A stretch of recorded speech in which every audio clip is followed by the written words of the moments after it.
Alright, so now what we're going to do is, instead of focusing on all the points of concurrency inside of a triangle, we're going to focus on the inequalities. Alright, now there are some special relationships in triangles with inequalities, and they're really kind of cool. Okay, so we're just going to talk about the measurements and the inequalities straight up. So let's say this was A, this was B, and this was C.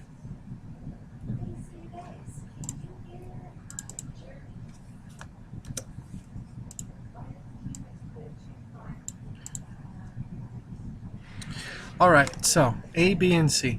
Alright, so here's some cool things to say about it, okay? Alright, if angle A is greater than angle B,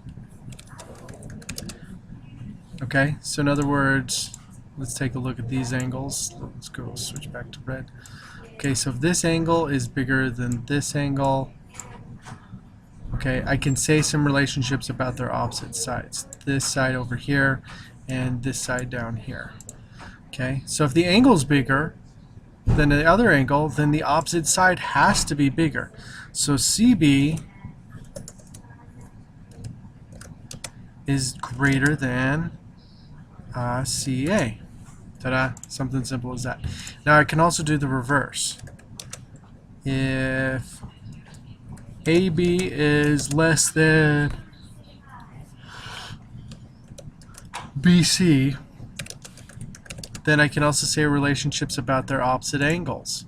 Okay, so if AB is larger than this side, or if AB is larger than BC, then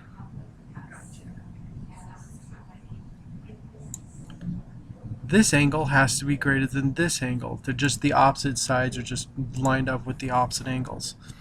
So then AB, well, then angle C is greater than angle A. Ta-da. So that's some relationships in there that can kind of help you get some ideas. Now, are you going to get exact answers when you're working with these ones and mixing it with the algebra? No. You're going to have to take your time and just work with that, okay? Alright, now, first off, I want to go with the triangle inequality theorem.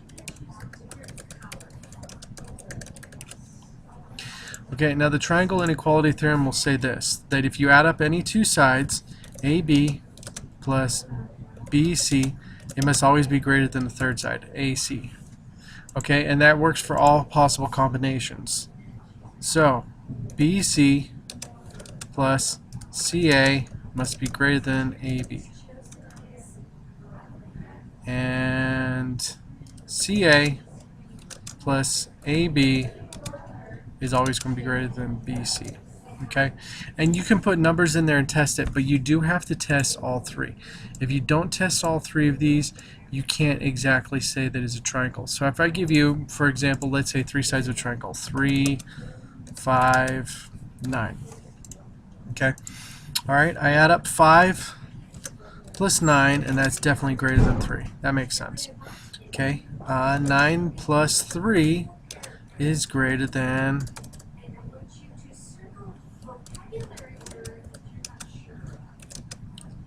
is greater than 5, which makes sense too.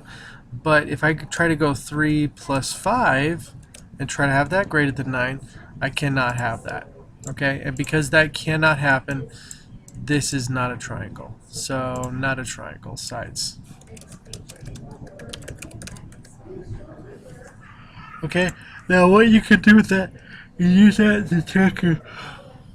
to check your work, but also use it to check to see if you're dealing with a triangle, because if you're dealing with an impossibility, there's no point in answering it if it's already impossible. Okay? Alright, one last one on the inequalities inside of a triangle. Let's say that this angle was 1, this angle was 2. Remember, these are just names, these aren't the actual measurements. Okay? Alright, so if angle 1 plus angle 2 equals angle 3. Okay, so that's pretty simple. Then angle 3 is greater than angle 1, and angle 3 is greater than angle 2. Okay, simple as that. In other words, the sum of the parts is always greater than the parts themselves. Okay, all right, and that's it for inequalities in one triangle. I'll talk to you guys later. Bye.